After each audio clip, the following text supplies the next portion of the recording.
What is going on, people? Welcome to, I guess this is the first real episode of Throwdown at E3. Yep. I'm your host, Tony Blanco. We got Emilio Lopez in the house. Sup, guys? And Mr. Anthony Nash. Hey, what's up? Man, it's been a while since I've been on Throwdown, right? Yeah, it's been a little bit. What's up with that, man? You don't like all the shit we talk about Anytime Nintendo, right? I'm invited, I'm ready to come on. Yeah. I'm ready. All right, so we're doing this a little bit later. We are going to do it last night, but, we were mingling and shit. Some stories we can't tell you. But it was fun. So we're doing this shit now. So we're gonna talk about the fucking Xbox briefing and Bethesda. Oh man, some wildness. All right, so I'm gonna go with you. Since it's been a while, what do you think of that Microsoft Xbox briefing? I liked it. I thought they came out, they did what they had to do, right? They talked about all the games. They showcased the Scorpio or the Xbox One X now. Yes, which is really not a great name for the system. Yeah, I guess, X, bruh. Yeah, it's just so confusing because they already have that 1S. So I mean, when you go into the store, you're trying to buy something for your kid or whoever. Xbox One S, Xbox One X. It's just like a weird thing that they should have learned to not do that. But conference was pretty good. They showed off a lot of cool games. Metro. Yeah, that was like the Creed. first one they showed, right? Yep. But I think the overall problem was that I don't think they convinced anyone. You have to get that the Xbox One X is worth Excuse me, the Xbox One S or X. See, yeah. They didn't convince anybody that it's a needed thing, even though Phil Spencer's already said it's not something that everybody needs to have. By the way, that's us. Excuse me, the Xbox One S. All right. Well, I want to hear you guys talking in the chat, by the way.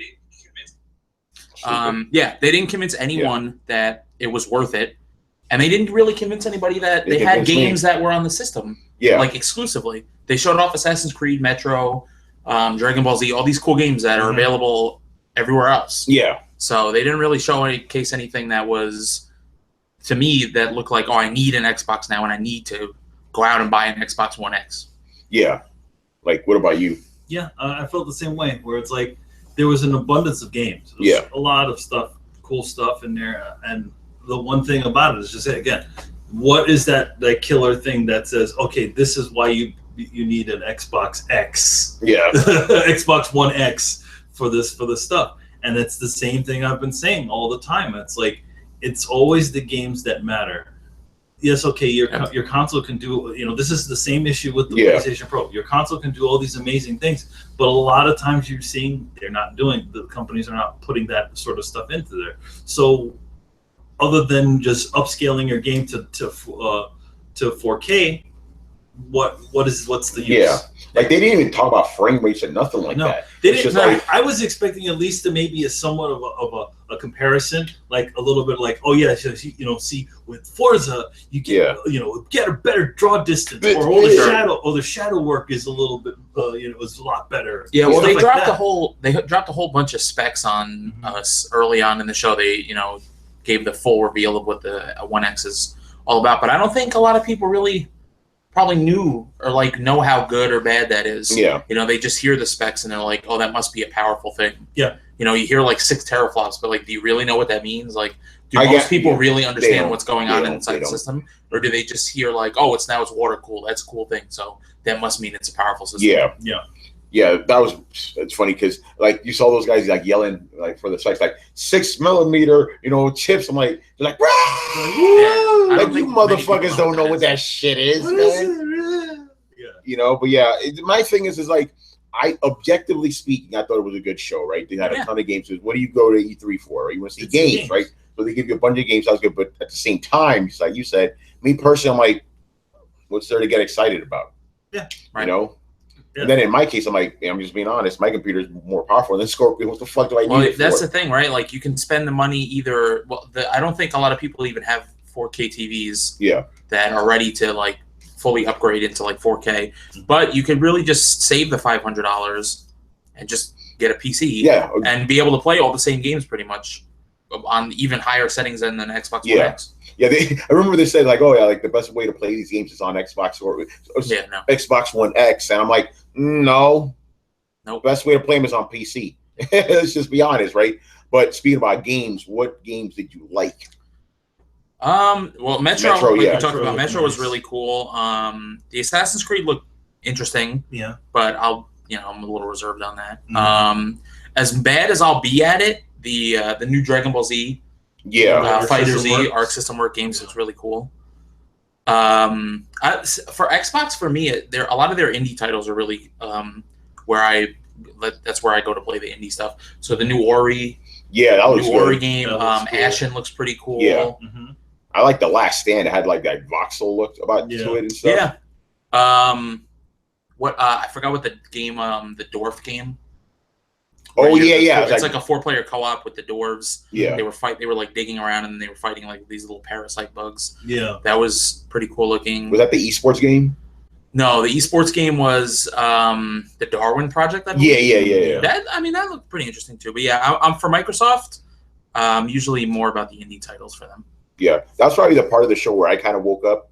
Like, just being honest, like, oh, because again, all the games looked really nice and stylized and stuff, so I like that. But I feel like that's in general, I think we need to start seeing a little bit more different voices as far as style or aesthetics of games. Yeah, I mean, it's great to be able to fully render a car and like a person with every single pore in their face. But why can't we decide to go in those sorts of weird directions with that sort of style? Yeah, to be those sorts of games kind of stand the test of time. Yeah, they age better than the ones where they're like everybody looks realistic. Yeah, because look at how many pores I got in my face. The next generation where everybody looked realistic, you look at the last generation, oh my god, these guys are fucking janky. Yeah, exactly.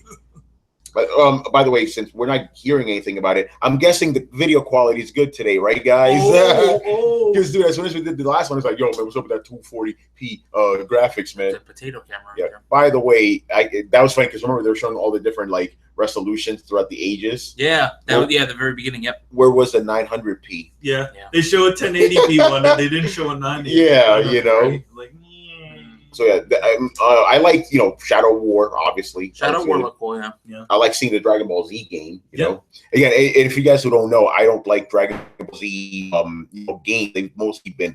I love Dragon Ball Z. I don't like the games. This thing, when I first heard about it, I dismissed it. I'm like, whatever, And then somebody said, like, by the way, Arc System Works is doing. I'm like, right? Oh, you want me to slide in a little? You can't slide in there. No, we're good. But yeah, so Arc System Works. I'm like, so that's good. So that was good. What else? Let's talk about Anthem. Let's talk about Anthem because everybody's all hyped for it. Obviously, me, I'm like, it looks cool, but it looks like Destiny. Yeah, it looks like Destiny crossed with like James Cameron's Avatar. I call that game Reverse Destiny. Because you see how the game starts, you're all in first person mode, and then when you get in the suit, and then you're in third person. Whereas opposed to Destiny, where you're in third person on the tower, and then in the actual gameplay, you're first person. My only fear for Anthem is that we'll look back at it like 6 years from now, in like a Watch Dogs kind of situation where it's like, wow, this game looked really cool at E3, and then it turned out nothing like that. Yeah, because it looked like almost too good to be true. Like, it looked cool. Like, flying around, there were no loading times. Yeah, just zipping in and out. I was just saying, I was like, oh, that's why Mass Effect. Yeah, but for those who don't know, right, Mass Effect Andromeda, came out fucked up, right?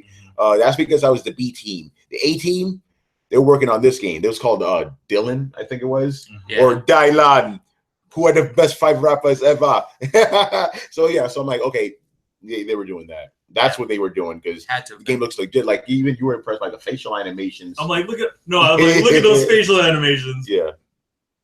Just saying, man. But yeah, I don't know. I can't get again. I need to see more about the game, but it seems like it's going to be just another huge open world multiplayer shooting game. I'm like, come on. Every company tries to make one of those. One thing I did like about it, I like the density of the forest and water. And yes, like it seemed like you had a lot more places that you could go rather than Destiny, where it's just like a big old like battlefield that you can just run around in for hours. Yeah, they were exploring. She went under the water for a little bit, swam around, discovered areas under the water.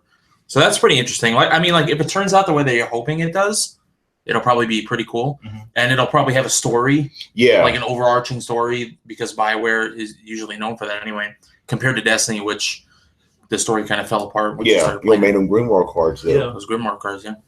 Well, yeah. Speaking about water, Sea of Thieves, because that was like the game that had like the most shine. I think it did. Yeah, it showed a lot of it. That was like that's like their. I wouldn't call it like the one true exclusive, but Yeah. You know, that's like the thing they're pushing now is Sea of Thieves, and Sea of Thieves looks great. Mm-hmm. You know, 4-player pirate co-op, nothing wrong with that. Yeah. I don't know. It's a pirate game. To me, I'm like, who cares? You know? I mean, it looks nice. Don't get me wrong. Like Mandy said, the water was good, but plus some lovely water they got there. It's a pirate game, like whatever. I don't feel. I kind of like the style, and I don't like the style with that sort of game. Mm-hmm. We're going. It sounds like I'm backpedaling because I talked about style before, but yeah, I mean, you want style? I don't know. Yeah. I just feel like for that situation, it just doesn't seem as. It just needs a little something extra. I don't know. Something weird about it. Yeah, I don't know about that. By the way, I'm looking at the chat here. Some interesting stuff. One guy goes, "This was T Mang Fu." He goes, Did anyone explain what console launch exclusive means? Does that mean timed exclusive? I was talking, and I think I can say this at Liberty. Yeah. We were hanging out with Malik, right? Malik Forte, and he was like, dude, that's just another name for timed exclusive. That's what it is, you know? Yeah, that's just another name to not trick people, but, you know, make it so it sounds like you have some sort of exclusive stuff, but it's just timed exclusive. I'm wondering because it's timed console exclusive. So I'm wondering because remember the big deal is like, why do I need to buy this game on Xbox? I can just buy it on PC. Sure. What if? And I'm just speculating now. What if it's timed to the Xbox for a while, maybe 3 months, for example? Then it'll come to PC. Yeah, well, that's usually what happens. Yeah. Normally, that's what happens, but. I guess we'll have to wait and find out. But there was a lot of exclusive, like that word was just thrown everywhere. Yeah, everything was throwing that word. Everything had exclusive world premiere, or like enhanced console launch exclusive. It's crazy words. It's just all this weird. Like now they're just using all this goofball language to make it seem like there's something. And all it does is confuse everybody. Yeah, because I had people hitting me up during the show like, "Yo, so Metro is exclusive?" I'm like, "No." They just said world premiere, bro. Yep. You know? That's the problem. World premiere. I don't know. Those that they got rid of and Windows 10 exclusive. Yeah. Yes. Gorilla Gamer says the devs confirmed the game is running on PC. We're going to stop right now to let everybody know something because you guys don't seem to understand this, right? Maybe some Throwdown fans do, but a lot of people understand this, right? All the games that you see running. Yeah. I'm talking about Microsoft and Sony, anybody. That's the PC version, and they're running on PCs that are like built to be like the console. Yeah, they're spec out to be like be exactly like the console is. Sure. Yeah, and guess what? Those games that you play at E3, PC too. They're all PC. We've confirmed this because we were playing one game and it crashed. Right? Yeah. And what shows up? Windows. So because it was running on Unreal Engine. So every single one of those consoles that you see sitting there in the Xbox booth or the PlayStation booth, underneath them is either a dev PC or they're running it from the back from a server in the back. Yeah, the reason which is another year what happened. Like we were when the PlayStation 4 came out. Obviously, and I even talked to the guy. He's like, I'm like, that PlayStation 4 is not running this stuff. He's like, we have that stuff in the back because you know what. When you're dealing with shows like this, you can't deal with the dev units or dev units fucking up on them. Not dev units, but actual consoles fucking up. Because if any of you know, you've seen those units at like GameStop, right? Yeah. You wait a few years, and those the friggin' Xbox there doesn't work anymore, or the PlayStation ran out.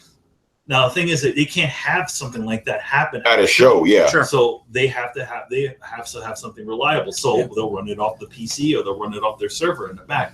Right. That's just like a common thing, especially when they show off all the cinematics and there's like in-game footage, like it's in-game, but they're running it all on a PC. Yeah. No, because the thing is like dudes are trying to turn this into a controversy now, like, oh, Metro was running on PC. No fucking shit. No, and fucking shit. And later on tonight, when Sony shows off their stuff, it'll be PC. It's not like They don't have like a PlayStation. They'll just have like a PlayStation running everything off of it. No, it's just the dev. Guess what? Pretty Spider-Man, that motherfucker was running on PC probably. Pretty sure Days Gone was running off PC. Even God of War was probably running on PC. How do you think they make games? Yeah, they make them on a PC first. Yeah, it's not like those. It's not like those freaking commercial those video game colleges where they're showing the programming them on a controller. Yeah, that's not how it works, man. Yeah, I'm gonna add something to the new level here. Yeah, here we go. No, doesn't work that way. Yeah.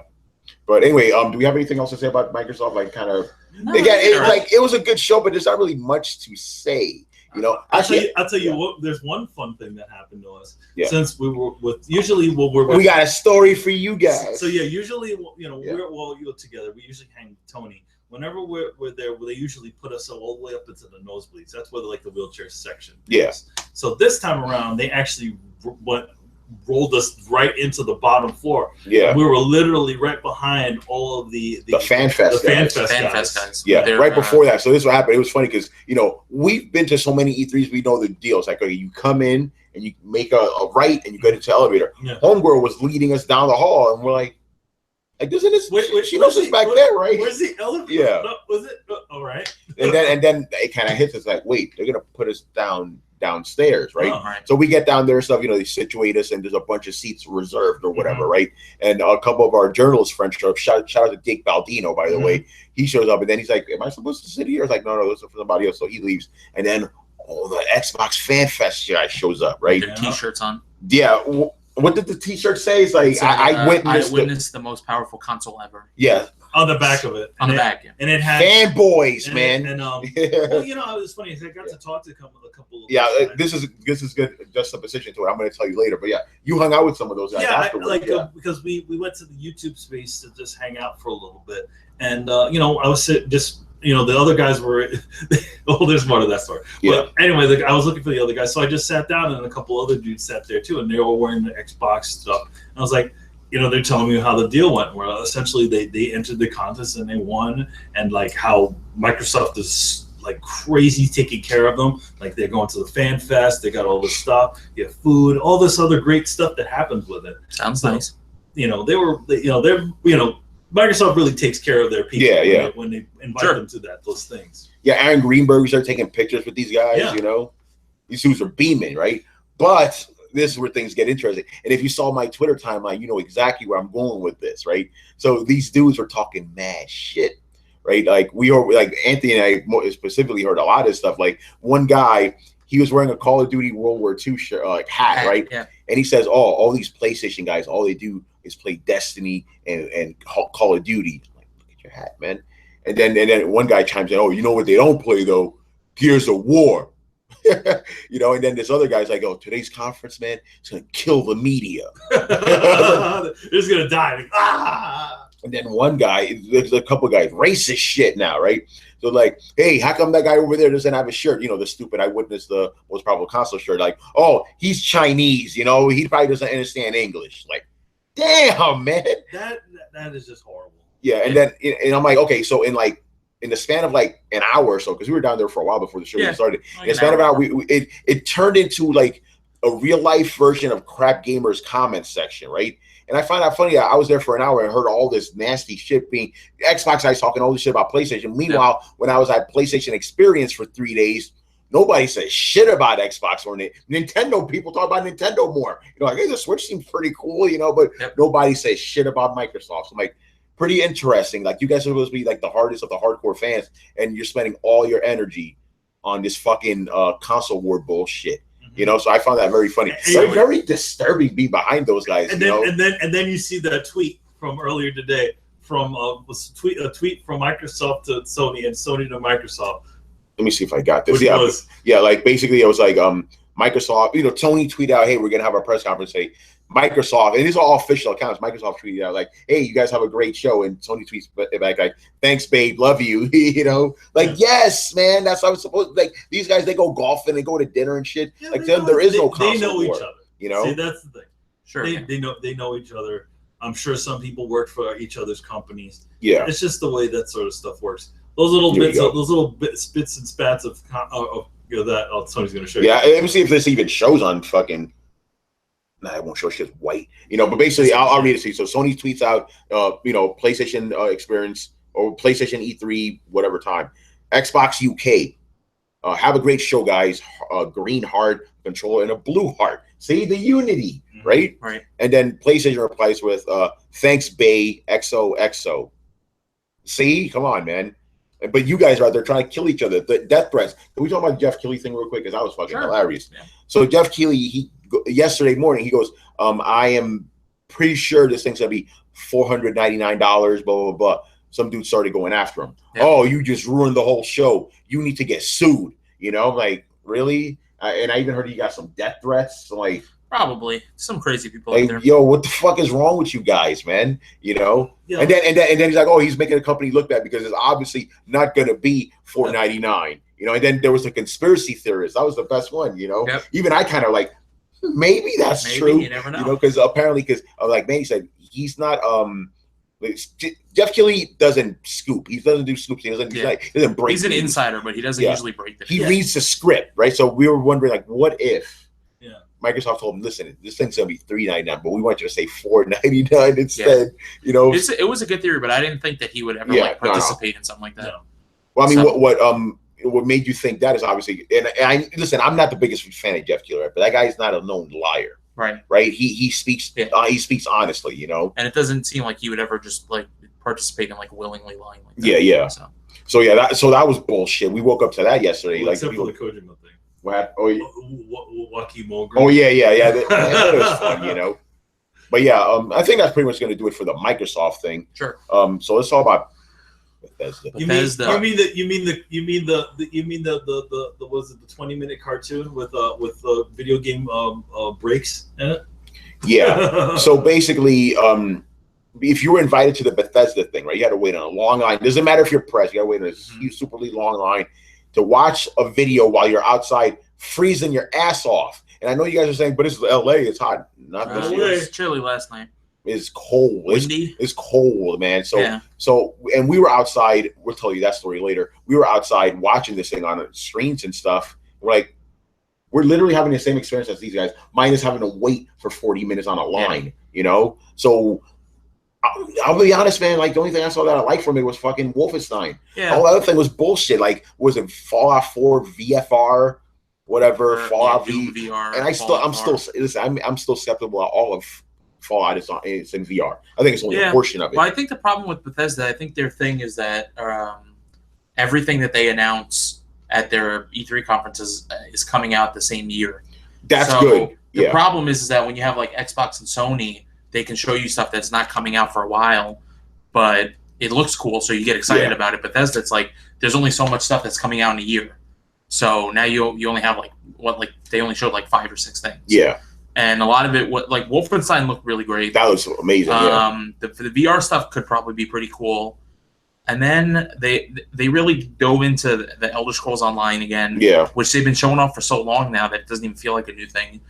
And then the Evil Within 2. Evil Within 2, yeah. I guess if you really like the first one, it looked cool. I'm going to be honest, I didn't even think the first one was well received enough to really warrant an immediate sequel. Yeah, I know. Seeley hates that fucking game. Yeah, of course. You know, there was the Wolfenstein, which looks good. Wolfenstein did look great. And and I did like a little bit of the silly commercials that they put inside of there. Where it's like, but again, it's like, and so like the production value didn't seem bad. Oh, no. I thought it was good. They had like the little amusement park beforehand, which looked really cool, giving out like drinks and food and all little toys and pins and stuff like that.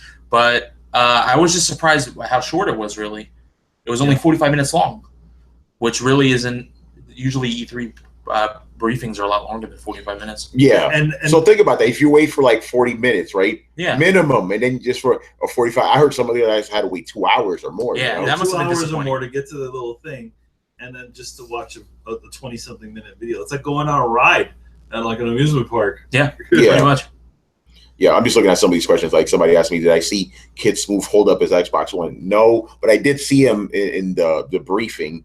But I see Tim Dog no, and I'm probably gonna stay away from him. He'll probably actually. I was gonna say he's trying to punch me. No, he won't. None of these guys are like that.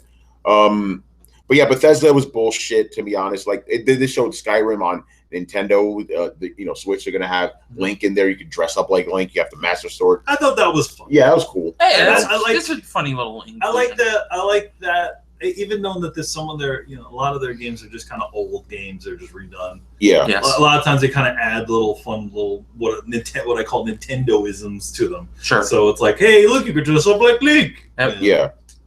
By the way, yeah. Or like remember when they put Soul Calibur out on there and they had Link. One of those. Yeah. So that makes sense, but I don't know. There's not really much to say about the Bethesda. I think it was kind of stupid. I do want to kind of go back to Microsoft real quick because sure. You got to pay attention to what isn't said during Crackdown 3. What didn't you hear?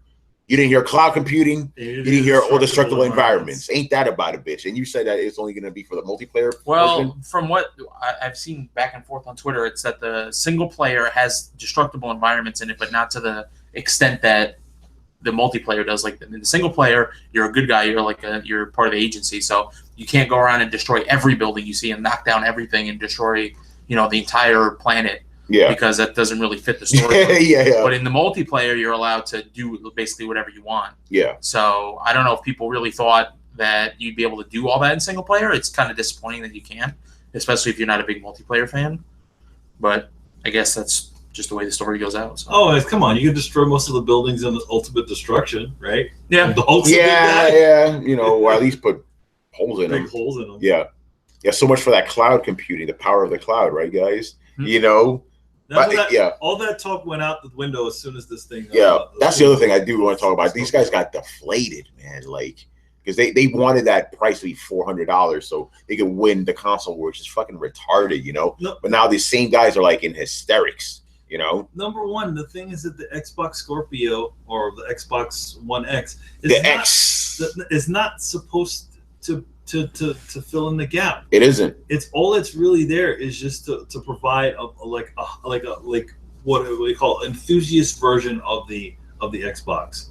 It's like the difference between buying a normal Xbox controller and an Xbox Elite controller. Yeah. Sure. I'm sure the Xbox Elite controllers aren't, despite how much they are, I'm sure they're not doing as good as the lower end one. Yeah, exactly. Because again, price always matters. Yeah. Well, like he said, this is for a very niche group of people who have the ability to have the 4K and have all that stuff and want enhanced games at the for the price. Yeah. But the problem is that the people who buy kids who want the console, they're not going to care that it's not for them. Yeah. They're going to want it. But I didn't think there was any way, even prior to when Jeff announced that it was 500, I think we all thought that 500 was the minimum, really. Yeah. And then when they showed, it's the first console with a liquid cooling system inside of it. Yeah, when I heard that, I'm like, yeah, that's 500 right there. Right? Yeah. Exactly. And to me, and I find it funny that I'm on the side that's defending Xbox right now. Right. I'm like, $500 seems very reasonable for what you're getting. Yeah. Well, I mean, realistically, it's probably the most powerful console ever. Yeah, it is. No one's really debating that. So it's it's cool that they fit it all into such a little tiny product. Yeah. By the way, and I got to call you ponies out real quick. I have to do this because they're saying, "Oh, it's not only the most powerful console, it's the most expensive console." No. We forgot about the PS3, didn't we? We forgot about the 3DO. We forgot about Philips CDI. Two job. Yeah, come on, man. It's not the most expensive console. Get out of here with that nonsense. But I think the price is justified. If you're a console only gamer, Xbox console only guy, get it. And if you have a 4K TV, because you got to remember, Phil Spencer even said, if you don't have a 4K TV, this console's not for you. Exactly. Even he said it. I mean, they tried to go back on that a little bit. Even if you don't have a 4K TV, super sample. Super sample, yeah. So yeah. But I just feel one of the things about it is just I didn't feel like there was any demonstration as to what the improvements were. But again, I think they also didn't want to spend too much time on it because we didn't want to be it's going to turn into an episode of Digital Foundry. It would have turned into an episode of Digital Foundry, or it would have been the PlayStation reveal Pro reveal. Yeah, that debacle. That thing was putting everybody to sleep. Exactly. Sorry, Mark Cerny. It's crazy, man. But yeah, that's gonna kind of do it for us. Just a couple. As you know, let's tell a story real quick. Oh yeah. This is funny, right? Happened to us, right? So, we went to the Microsoft thing. We went to get our press badges, and then we went to Smashburger, right? And then some random dude shows up, and he's like, "Hey, you guys want to be on a YouTube thing?" He didn't even go into detail about it. We're like, okay, there's free food and whatever. It's just free food. You want to come? I'm like, okay, that's kind of interesting. They're like, what do you want us to do? It's just do whatever you're doing now, hanging out, talking. I'm like, okay, So we go to this thing, and apparently they wanted us to be extras in the background of the Jeff Keighley thing that's going on right now, right? So they told us like, okay, like just talk low, right? But just talk normal. And I'm thinking to myself, like, they just picked a group of guys that do podcasts with each other. They just got lucky, you know? So we didn't really do anything special. Like we just talked about normal stuff, you know? You know, and then like we did one segment because they asked us like, you know, we'll have you on for a segment. And I guess we did a good job. Like, you want to be on another segment? We're like, okay, sure. We did another segment. And then they kind of, again, want to be on another segment? Sure. You know, and then by the fourth time, it's like, okay, we got to go, man. We can't just be in here. Yeah. So, and then like right behind that, they have this little like lounge area or whatever. Yeah. You know, you should have. I ended up over there because I was going to go meet a friend at a bar for a little bit to talk about some stuff. And, you know, then I was like, okay, how do you guys get in? So you got to do a whole process to get over there. You have to sign your like likeness and approval rights. Then they, you know, check you down, and then you just sit in the area to kind of be like set dressing for Jeff Keighley and pretty much, you know. Anyway. Yeah. So just like any news show, really, with like glass windows in the back. Exactly. So like, but you can literally, if you watch any of those ones from like yesterday, you probably saw Tony. And, it was me, JJ, Gary, and Max from the coalition, right? So, we're just just doing our thing. By the way, funny thing, right before that, the guy, I don't know his whole last name, Rue from he created the Order 1886, right? He was there, and I'm like, dude, I love your work. I love the God of War games. I love the Order. I want a sequel, and he gave me this weird look. That I haven't really like understood what it was. Like maybe he thought I was trolling him. I'm not trolling. I'm dead serious. I want 1887. So if I run into him again, I'm going to tell him that. But yeah, it was fun. But then what happened was after we finished, we went to the outside area again, but we could still see what's going on in the studio, right? Then he brought in another group to be background. Yo, these fucking guys, like either they weren't talking or they were just staring at the cameras. Like. They just told you to be natural, motherfuckers. Yeah, it's like one shot. There's like a 3/4 view of the developer. They're talking in front, and then you see this guy's like, I'm like, we could have, we could have just set up a bunch of mannequins in the background. Yeah.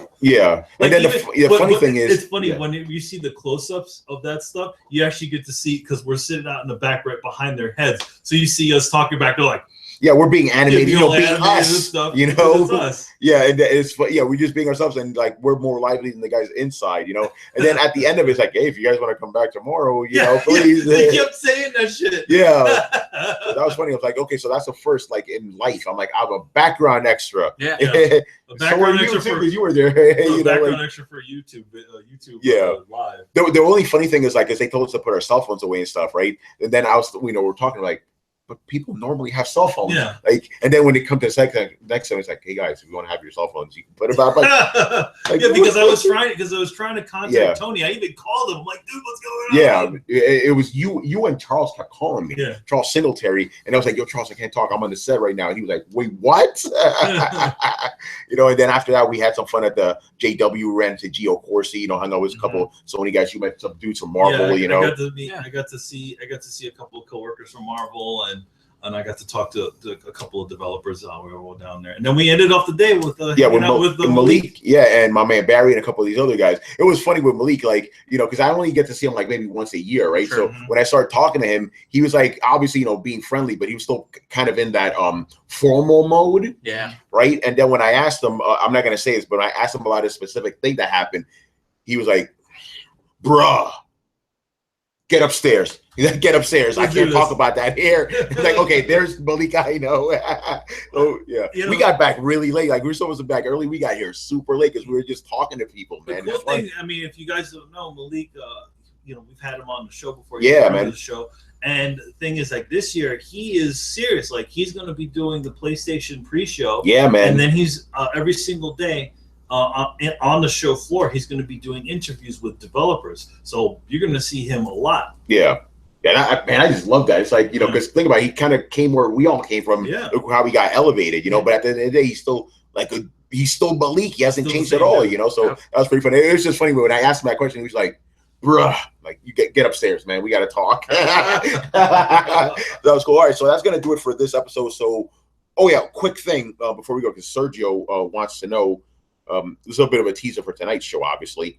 He wants to know, do you guys anticipate a PS4 Pro price drop announcement tonight or do you think that Xbox One X at $500 will allow Sony to keep Pro at $400?